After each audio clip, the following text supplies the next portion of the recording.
今日請咁多位鄉親父老嚟，就係為莊小嫻姑娘同白玉郎雙方簽署約定做個見證。合同已經草擬好，如今我為大家讀出嚟。甲方即莊小嫻，乙方即白玉郎，現雙方同意約定如下。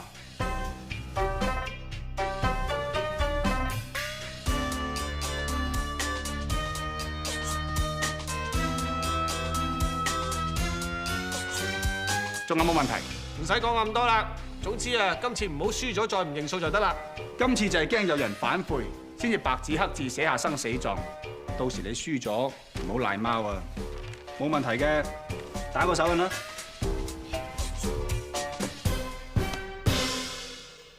小嫻姑娘，到你。小嫻唔使驚嘅喎。咪係咯，到時最多我哋全部一齊落場同佢死過。冇錯。驚啊？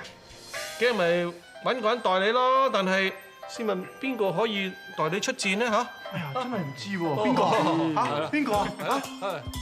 等我嚟啊！老婆，你識打擊酒嘅咩？而家唔識，你教我咪得咯。而家先學，學到幾時啊？慢慢學啦，我嚟等你啊！等你㗎，等你㗎。你驚啊？唔使驚喎，你冇信心我有。打手印。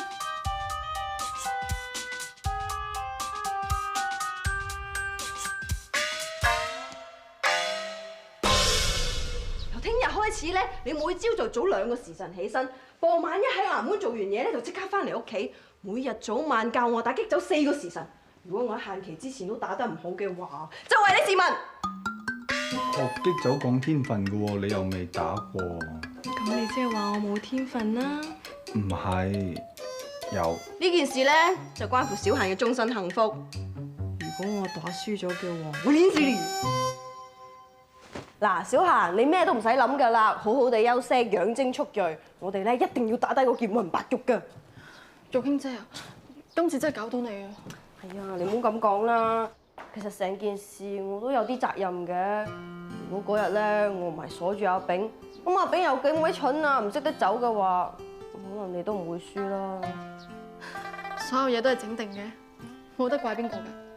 唉，都唔好諗咁多啦。你休息下，我啊叫阿添香和默準備飯菜，好冇？唔該你啊。嗯。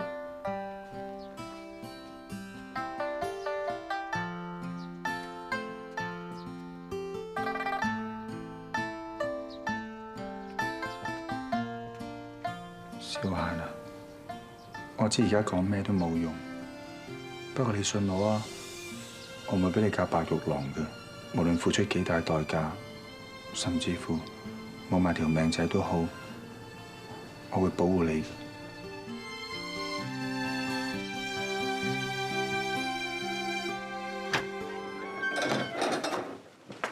幾日前，我哋嘅官員喺江蘇海關度有所發現，有一艘正駛向東海嘅船隻並冇向海關申報稅項，而我哋喺船上邊就揾到呢幾個木箱。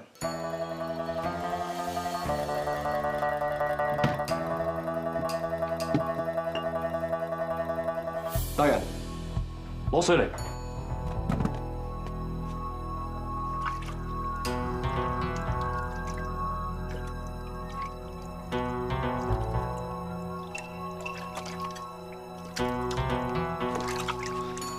大人，青花瓷。大人，發靈彩。對唔住大人，嚟遲咗。你睇下呢啲嘢，景德官窯出品，喺邊度揾到㗎？係一艘由我哋江蘇海關出東海嘅船上面揾到嘅。大人，船上邊貨物嘅貨主已經捉到啦，原來係司馬文峰嘅。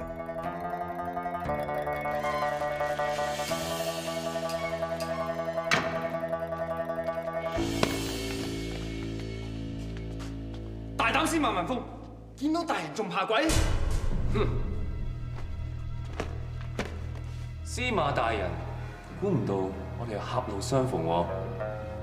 喂，大人，真係山西嘅司馬文峰喎！乜你咁失策啊？上次貪污又俾我哋拉到，今次偷運貨物又俾我哋拉到，明知我哋喺江蘇，你就行遠啲啦！廢話少講，上次皇上開恩放你一條生路，你執翻條命，仲唔識珍惜？而家仲做起走私生意，而且偷運嘅竟然係咁貴重嘅瓷器。嗰啲貨物咁貴重，睇怕都值100幾廿萬兩咧。識貨你係識貨啦，不過冇乜眼光，100幾廿萬兩只能夠買1箱啫。哇！咁嗰幾箱嘢咪值成1000萬兩？沈大人你睇你啊，人做官你做官，人哋幾大生意，山西又有，江蘇又有，梗係做官嗰陣貪埋唔少啦。沈大人，你有錢唔識揾，將來實身笨。乜你有咁嘅命咩？司馬大人喺朝中有後台，先至可以咁肆無忌憚啫。乜你有咁嘅機緣咩？唔好掛住發達啦。咁係人都貪噶啦，你唔貪嘅。講得啱啊！係人都恨發達，做官嘅係人都恨榮華富貴，但係朝廷嘅俸祿有幾多啊？餓你唔親，養你唔飽。如果我唔做啲大買賣嘅，點養老啊？大人唔想第時兩頭撲，不如而家搏一搏啦，就跟阿司馬大人學下揾錢啦。咁就算將來唔做官，都下半世無憂啦。冇錯，沈大人其實想揾大錢好簡單嘅啫。有時候你俾啲方便人，到適當嘅時候，人哋又俾翻啲方便你。沈大人，凡事唔使咁認真。我哋沈大人唔好意思開口講，不如就由我代佢問你啦。如果今次俾呢個方便你，我哋可以代翻幾多個咧？如果沈大人肯放翻呢批貨俾我嘅，我夠膽擔保，沈大人食過世。哇！咁咪分分鐘有100幾廿萬兩。沈大人，有人行賄你喎，咁點算啊？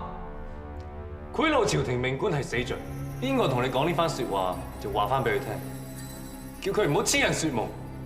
我沈君博喺官場雖然日子淺，但係仲識得潔身自愛，唔會同你啲貪官污吏同流合污。我最想嘅就係將你哋一網打盡。好啊！如果你有本事嘅，即管放馬過嚟。不過我要提醒你，今次我哋嘅大買賣貨物咁貴重，背後係有人撐腰嘅。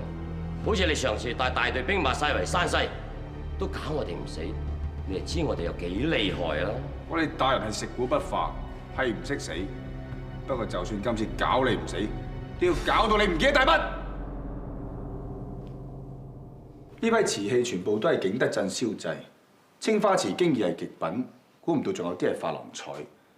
珐琅彩只有宮中造版處先可以根據御旨而燒製，瓷質細潤，材料凝重，色澤鮮豔，畫工精細，而且品種少、產量少、質地精，燒製難度極大，以至每一件都係曠世奇珍。不過只有宮中先有㗎，冇理由流傳出外嘅。講得啊！如果真係有唔合格嘅製品，亦都只會打爛晒，唔會流落民間。佢哋用得呢條路線將啲瓷器偷運出去，好明顯唔係第一次。仲有可以將啲咁珍貴嘅瓷器偷運出宮，呢班人一定非同小可。究竟咩人可以咁做咧？啊！你記唔記得啊？上次山西一案，有人發動滿朝文武嚟保洪慶南同埋司馬文峰，背後呢個人一定同呢件事有關。司馬文峰已成階下囚，仲可以咁大言不慚，一定係有恃無恐。既然有咗呢條線索，只要順藤摸瓜，一定可以查到佢哋嘅幕後大老虎。好，我唔理佢係大老虎定係冇牙老虎，我都要將佢打低。大人，出邊有人送拜帖嚟。係嚴大人？嚴大人有呢個時候嚟江蘇嘅？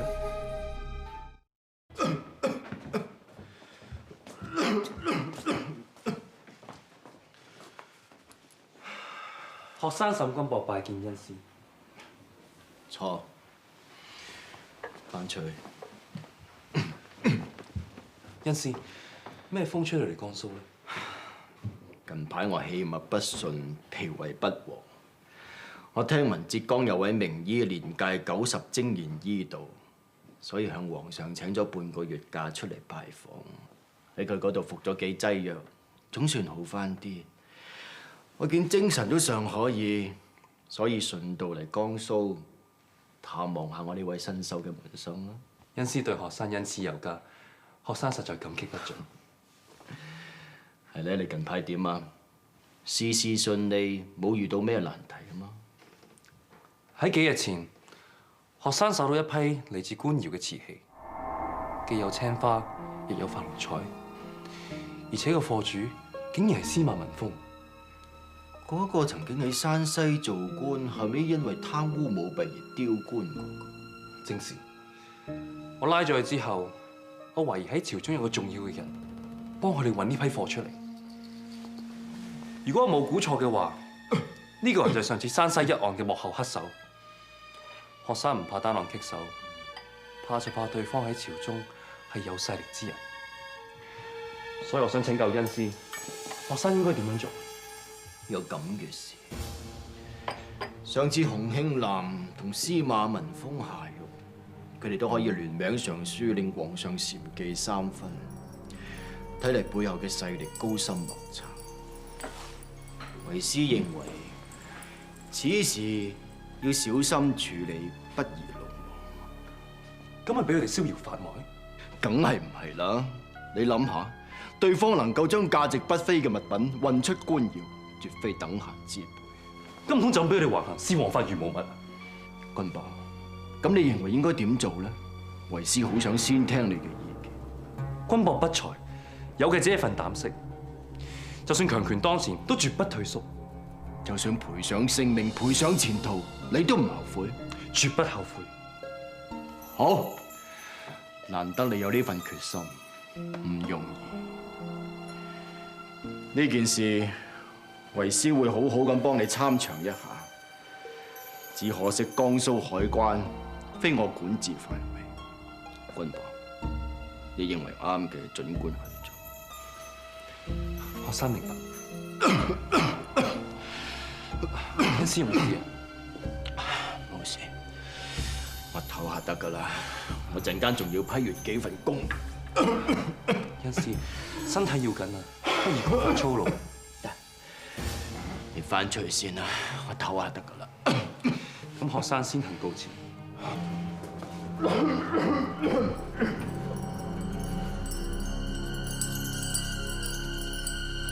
嚴大人，你哋點會咁唔小心，又試遇咗呢個沈君博？大人，我哋啲貨不嬲條線都係咁行嘅，遇咗其他官員根本就唔敢阻我哋。點知上次我為咗山西一案，我已經使咗300萬兩，朝廷至唔再追究。如果今次批貨再出事，你知唔知我嘅損失係幾咁嚴重？大人請息怒，唔好再同我講廢話。今次只係向皇上稱病，出嚟半個月。呢件事一定要速戰速決。咁多位飲茶，唔該唔該。阿爹，你幾時嚟㗎？啱啱到啫嘛，君博啊！今次你得到皇上恩賜二品官銜，阿爹啊開心到瞓都瞓唔着啊！知道你由京師翻咗嚟，所以咪約埋戴老師一齊嚟睇下你咯。君博拜見大老師。啊，得啦得啦，唔使咁大禮㗎。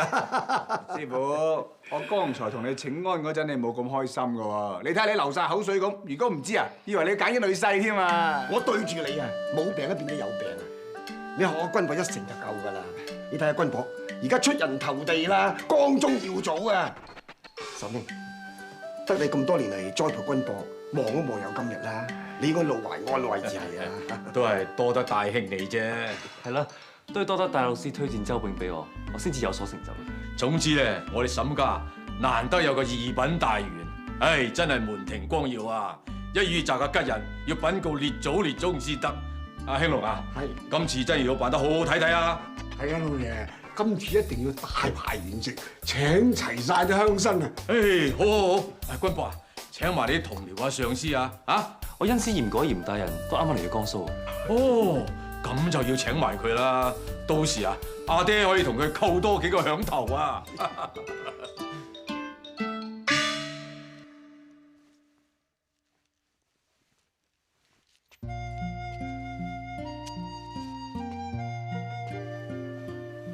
十明，大兄，十明，你做咩啊？大兄，我真係唔知點樣多謝你啊！如果唔係因為你，我哋沈家都唔會有人繼後香燈，亦都唔會有今日咁風光嘅。呢啲係你沈家祖宗積嘅福嚟嘅。大兄，見到君博有今日咁嘅成就，開心安慰嘅應該係你啊！我今次叫埋你嚟，就係想你多啲見下君博，大家培養下感情，日後希望都可以孝順你。沈兄，感情呢樣嘢咧，唔係一朝一夕嘅。況且君博嘅至少我唔喺佢身邊，難免我同佢係生疏嘅。不過睇到佢今日有咁嘅成就，我哋非常高興。師傅食飯，師母食飯。咁多位食飯啊！大老師啊，呢一碟咧係你至愛豬頭肉啊，仲有嗰啲秘製醬汁，你試下啲手勢啊！好啊好啊，真係估唔到啊！我去買豬頭肉咧，就撞到阿小嫻喎。好彩我哋冇嘈交啊！如果唔係啊，即係不打不相識啊！師傅，你咪即係同阿小嫻一齊翻嚟咯？係啊，阿小嫻唔好嫌棄我啊，聽我喺度發噏風啊！邊係發噏風咧？大老師你對飲食咁有心得，我簡直係獲益良多添嘛！佢份人啊，最中意講食經㗎啦，一開口就講唔停㗎啦。弊啊弊在路程太短咧！如果唔係啊，我同阿小嫻真係雞啄唔斷啊！啊，對呢餐兩餸飯咧仲了解添。食飯食飯，師傅中意食啊！哈哈，呢個豬頭肉咧，經過阿小嫻佢烹調咧，再加上啲秘製醬汁咧，睇下先，真係津津入味啊！係咪阿炳？食飯食飯，師傅食飯。你唔好淨係掛住食啲豬頭肉啦，你試下玉卿啲清炒蝦仁咧，都幾好食㗎。清炒蝦仁啊，好，不過酸味太多。話明清炒蝦仁啊嘛，唔使落咁多醋噶嘛，係咪阿炳？咁啊，師傅，你咁即係火上加油啫。我想你快啲落油起鑊，煮翻碟珍饈百味。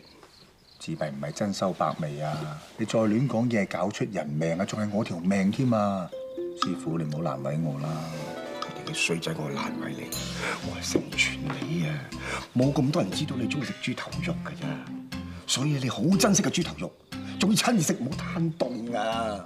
我夠想親熱食啦！剛才餐飯你都有份食㗎嘛？除咗豬頭肉之外咧，仲有碟好重醋味嘅清炒蝦仁啊！唉，咁咪一時清炒蝦仁，一時咪豬頭肉咯。食得蝦仁多都要用啲肉嚟點綴下嘅，食得肉多咧都要食翻啲清炒蝦仁嚟開胃下嘅。自閉啲醋多得滯咧，清炒蝦仁又落醋，鎮江牛肉又落醋，連椒鹽豆腐都點醋食啊！你話個醋程有幾大啊？啲醋多到啊，唔係開胃，係揦住個胃啊！咁好容易啫，你試諗下，清炒蝦仁咁多年你未有所出，你大條道理要賣碟豬頭肉噶嘛，最多你撒幾浸砂糖落去，咁清炒蝦仁咧，同豬頭肉就會甜絲絲啊！再嚟一招生米煮成熟飯，等佢哋兩個有氣，唔通我哋自己人狗咬狗骨咩？咁一年抱兩，大功告成。師傅有冇講得咁容易啊？你會真係煮碟餸咁簡單咩？玉卿啊，使唔使添啲糖水啊？哇！師傅，今晚啲天光不走好似移咗位喎，你睇下嗰度。哇！食糖水。其實男人嘅嘢咧，男人最緊要個心向住你。好似我咁咯，又娶咗甜婆，又有貼士，但冇人都忘記唔到我前妻，因為我最愛佢。即係話男人咧，娶咗一個、二個、三四五六七度啊，唔代表佢唔專一嘅。阿清炒蝦仁。哇！師傅你講咩啊？會死人嘅師傅。阿老爺啊，年紀大就冇飲咁多啦。哇！師傅你咁玩我啊？老婆，啲糖水冇人食㗎啦，拎翻入去啊！咁純貪，咁有毒。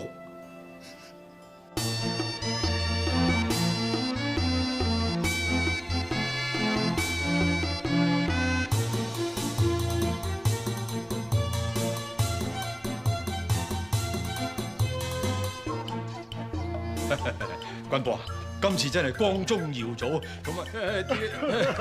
算啦，你啲老爺開心到人連説話都唔識講啦。老爺、少爺，嚴大人嘅 Q 已經到埗啦。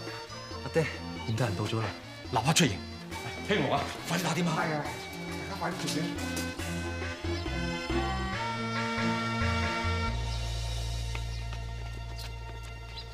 恭迎嚴大人。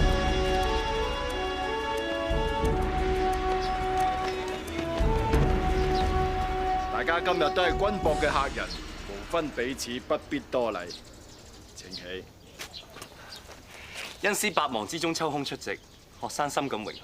為師的確係打算啟程回京，但係軍博你請到，咁我只好推遲回京嘅日期啦。恩師，呢位係家父。草民沈長，拜見嚴大人。沈老爺，請起，請起。沈家能夠有一個好似軍博咁年少有為、正直奮發嘅官員，相信背後居功至偉嘅必定係沈老先生。唉，不敢不敢，草民只係一介莽夫，咩都唔識㗎，還望大人多多提攜勸兒，好等佢仕途平順一啲。太客氣啦，軍博佢好叻仔。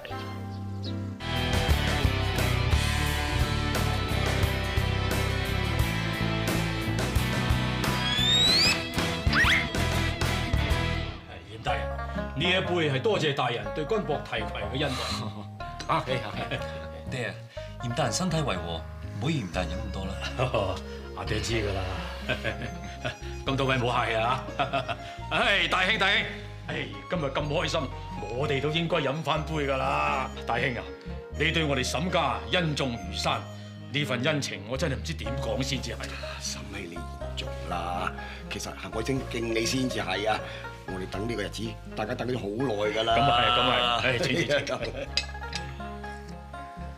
唉，總算皇天不負有心人啊！講起有心，天下間冇第二個人比你更有呢片苦心㗎啦！啊，今日有個人一定要敬你一杯嘅。阿軍博啊，嚟，大老師飲翻杯。係嘅。大老師。承蒙大老師推薦周炳為軍。老公啊，點知啊？大老師我聽老爺講，你真係幫咗沈大人唔少啊！依家你哋兩個拍住上，簡直係雙劍合璧，天下無敵。我只係認明師爺，就好似白切雞裏邊嘅豉油，沈大人先係貨真價實嘅肥雞啊嘛！見到大老師咧，就如見家中長者；見到大老師啊，就如見阿爹。見到沈兄啊，講埋啲嘢做乜嘢？大老師。正所謂良幕難求，你能教出一個好似周炳咁好嘅幕僚，幫我唔少。我喺呢度敬你一杯。好，飲杯。軍博啊，嗱呢杯咧係大老師敬你嘅。我呢句説話想同你講咗好耐啦。嗱，日後你做咗好官咧，最緊要為民請命，為民謀福祉啊！我知㗎啦。喂，軍博，差啲唔記得先。嗱，而家天下間好多貪官啊，佢哋個個都為自己去謀私利，冇為個天下去謀利嘅。你千祈唔好學佢哋啊！人生咧最緊要係無愧無悔，做咗啲嘢唔好諗住翻轉頭。當然啦，軍博一定會謹記大老師嘅指點嘅。軍博，喂，仲有，如果咧日後衙門有咩事啊，官場有咩事咧，有困難嘅揾阿周炳。如果佢辦得妥咧，有大老師同佢辦妥。係啊，大老師雖然係幕館嘅主人，但係只要係你要佢出山咧，佢一定義不容辭嘅。大老師你放心，若有疑難，軍博一定不辭下問。好。軍博，呢杯我敬你嘅。呢杯又係咩呢杯係為我嘅過世嘅夫人敬你一杯。而家你長大成人㗎啦，仕途得意。不枉我忍辱咗咁多年，正所謂前塵往事不堪回首，人生最緊要無愧無悔。想起當日，我抱住你。師傅啊，師傅，我師傅一飲醉咧就語無倫次㗎啦，唔好意思啊，咁多位，係啦，飲多咗啦，師傅。我都話冇醉咯，即係話唔好意思啊嘛，唔好意思，唔好意思，大兄，唔好意思，嚟。點解咁唔小心㗎？真係失禮晒。唔緊要，難得高興啫。呢位大老師都算係性情中人，恩師，你件衫濕晒啊，不如陪入內堂整理下。唔使，今晚你係主人翁，應該留喺度招呼行人，我自己去得。大兄啊，你飲多咗啦，小心醜後吐真言，俾人聽到就麻煩噶啦。係喎，我冇講乜嘢啊嘛。唉，好在我同阿周炳拉住你。唔好意思，我酒後失言。你嘅心情我係好明白嘅。為咗軍部有出頭嘅人，你苦心孤詣，竟然忍痛將親生愛兒，呢一點真係唔容易啊！今晚我有所感觸，一直以嚟我係懷疑我當日所做嘅一切是對是錯。我冇錯過。當年雍正爺為咗查志廷一案而揮住浙江科舉，我迫於無奈先至咁做。軍博能夠喺沈家長大，先有機會晉身仕途。大兄啊，我睇你都係唔好返浙江啦，就留喺金山縣啦。他日軍博成家立室，生兒育女，你都可以一享兒孫之福啦。望就冇咁嘅一日啊！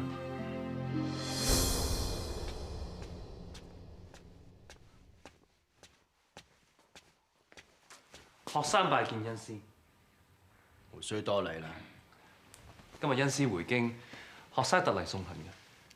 唉，恩師眉關緊鎖，好似有啲未解之事。冇錯，為師的確有一事未解。軍博你嚟得啱啦，替為師分憂。過嚟坐。喺雍正4年，發生咗一件轟動一時嘅查志廷文字獄案，你有冇聽過？學生聽過。據講，當年禮部侍郎查志廷去江西出任考官時，取《詩經》中嘅為民所指一句為題，後來俾人告發，話查志廷取為子兩個字，係暗示雍正皇帝無頭之意，其作反之心超然若揭。結果查志廷一家被捕，牽連甚廣。最後皇上仲廢除浙江嘅鄉試會試，令到浙江嘅士人不能再考科舉，不能再入仕途。最近我聽到一件事，話說喺當年浙江海寧一戶人家，喺雍正皇帝下令廢除浙江科舉之後，竟然偷偷將一個剛出世嘅蘇蝦送咗去江蘇，俾佢好朋友撫養，而仲刻意將呢個蘇蝦嘅真正身份隱瞞。隔咗咁多年啦，呢個蘇蝦已經長大成人，仲考取咗功名，做咗大官，好受重用添。軍博啊，呢件事若然由你得知，你認為應該點樣處理至啱？此乃是欺君大罪，如果落喺學生手上，絕不姑息，論罪當誅。啱，論罪當誅。欺君之罪，理應滿門抄斬。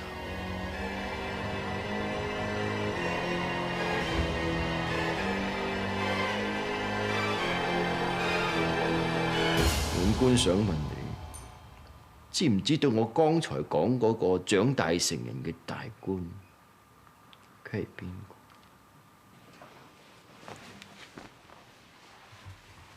佢就係你沈軍博。恩師，軍博明白你嘅意思。有人向本官告密，你祖籍並非江蘇，點會啊？空穴來風未必無因。告密嘅人言之鑿鑿，你嘅親生阿爹並非沈長倫，而係大有功。點會啊？簡直係無稽之談，胡說八道。我唔係話大人，我只話件事啫，簡直係無中生有。我初初聽到呢個消息，我都希望，但係根據我手上嘅證據，當年大有功嘅夫人的確係懷有身孕。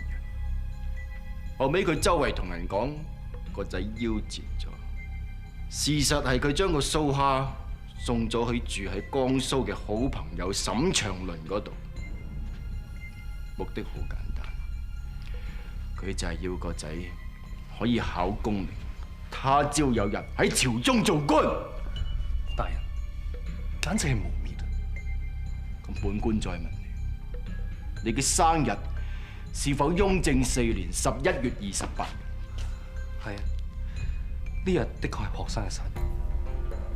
雍正4年11月下旬，正係雍正皇帝下令頒布廢除科舉之日，亦即係你生日嘅前幾日。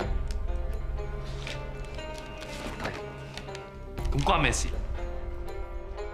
你係真唔明，定係喺度扮傻？你嘅親生阿爹大有功，好擔心你做唔成官，所以將你送咗去江蘇改姓沈。恩師，請你慎言。此事千真萬確，洪大人你可以出嚟啦。沈大人，洪慶南。估唔到我哋又見面啊！你係咪好奇怪？我點會喺度咧？其實你唔應該奇怪，你知道嚴大人喺朝中可以呼風喚雨，無所不能㗎啦。我明白啦，原來你哋兩個係一夥嘅。如果我哋將你真正嘅身世上報皇上，後果會點？你應該心知肚明㗎啦。皇上英明，皇上唔會信一面之詞。如果我哋有證據，皇上就不能不信噃。你唔好以為我哋順口開河啊！你可以問下你阿爹，問下大有功，佢哋絕對知道真相嘅。不過你放心，嚴大人求才若渴，欣賞你嘅才華，並非想置你於死地。即係你死咗，對我哋都冇乜好處啊！咁我應該點樣做？你係一個聰明人，應該知道點做啊！如果我係你嘅話咧，我會好好地把握呢個機會，表現多啲誠意。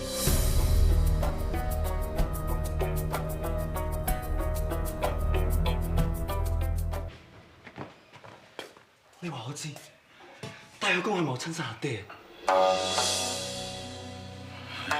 你算噏乜嘢啊？你同我講清楚，到底當年大有功係咪想自己個仔做官，然後將個仔送嚟江蘇俾你，然後蘇蝦我啊？你算講咩嘢啫？邊個話你知㗎？你唔好呃我啦！而家朝廷有人知道我並非你親生，件事點會有人知㗎？冇理由㗎。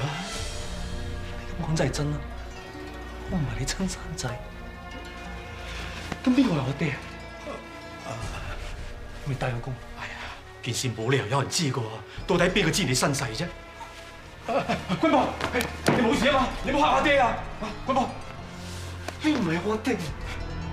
君伯，君伯。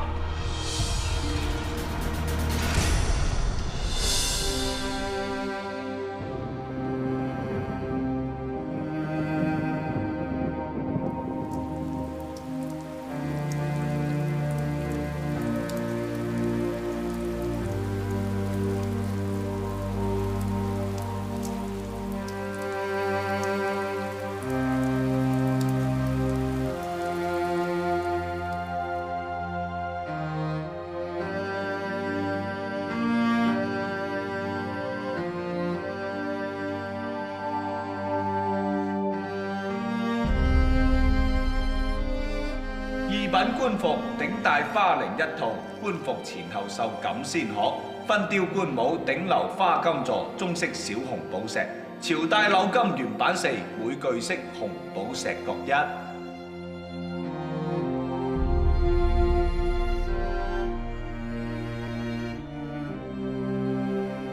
我哋奉沈大人之名，將日前搜獲嘅走私物品拎去銷毀。呢個係沈大人嘅手諭。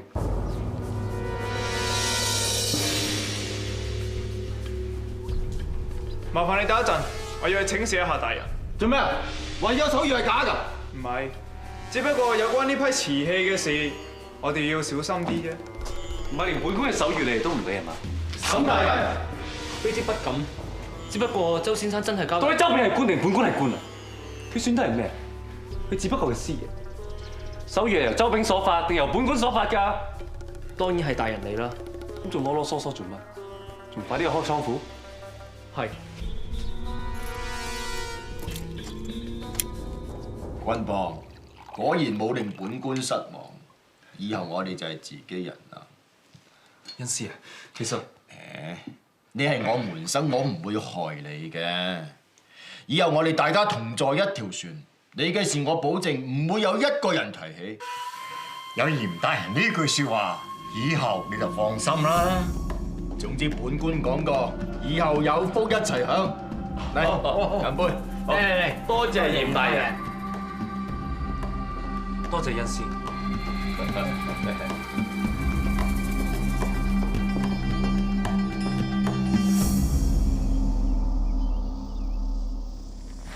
哇！老婆啊，你睇住個球，打準啲，唔好用蠻力。仲有啊，係打個球，唔係打老公啊！我知咯，咁打唔到啊嘛。你打到啦，但係個球咧？老婆啊，喺你腳邊。唔信打你唔到。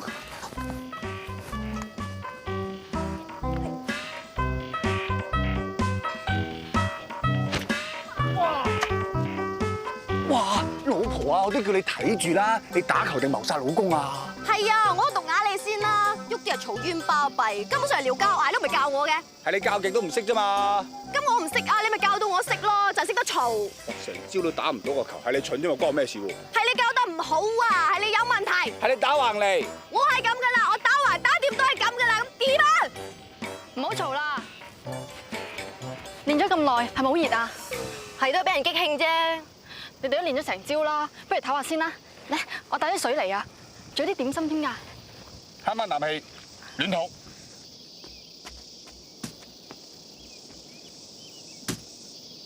玉卿姐啊，你咪練得好辛苦啊？成日都打唔到啊！咁你咪成日都望住個球嚟打咧？咁唔係點啊？打球係要講感覺，你唔可以望住個球，亦都唔可以望住個洞，只需要觀察地形就可以知道點樣可以掌握距離。到時心無旁騖，就可以專心喺支擊走棒上面，咁打球就可以從心所欲。你望下前面嗰個洞，你估計佢同我哋呢一度嘅距離大約有幾多啊？30丈左右啦。《遠經》第22章有個咁嘅口訣：眼勿看窩而下棒，專觀於球，必得其理。拳從心，棒隨心轉。咁似武功秘笈嘅。你咁講啊，我明晒啦，唔怪之嗰阿炳啊教我成日我都唔明啦，原來佢唔識得教。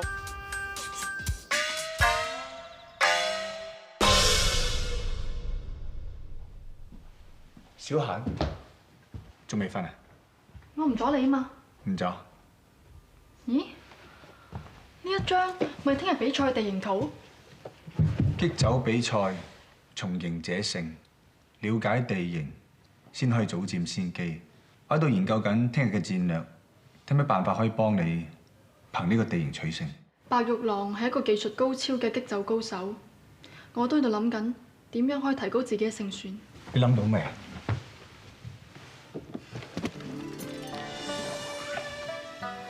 呢一支係黃金棒，係我家傳寶物。我阿爹曾經用佢經歷咗數百場嘅比賽，而且自無不勝。但喺我手上就始終都運用唔到。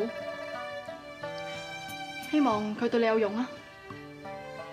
你將佢借俾我。打造擊走棒係從擊球主人心之所好，太重則遲，太輕則飄。如果聽日你係有機會睇我上陣嘅話，我好希望你用呢一支擊走棒幫我贏呢一場比賽。希望你同佢有緣啊！你放心，我哋一定有緣，更加有份，唔會令你失望。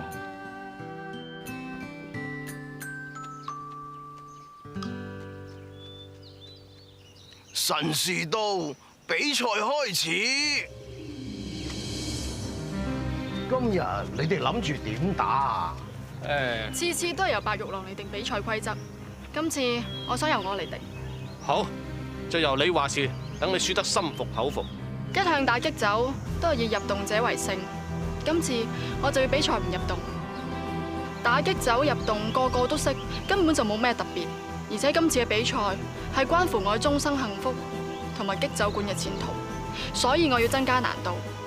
球嘅定點以最接近洞口但係唔入洞為勝。白玉郎，咁你意下如何啊？好，就依佢意思。咁你哋就雙方準備，每人可以打5球，其中1球最接近洞口者就係今次比賽嘅勝利者。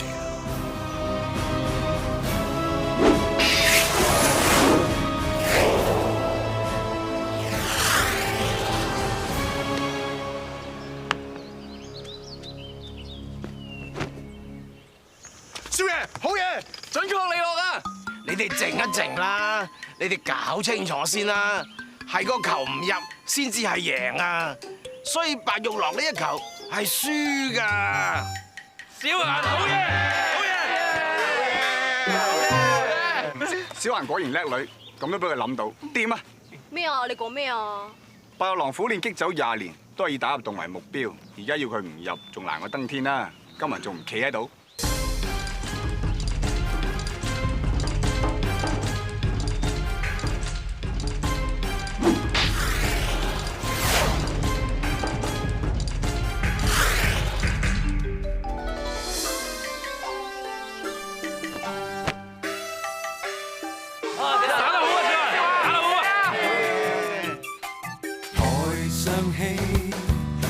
隨着你，如像影不管那場地，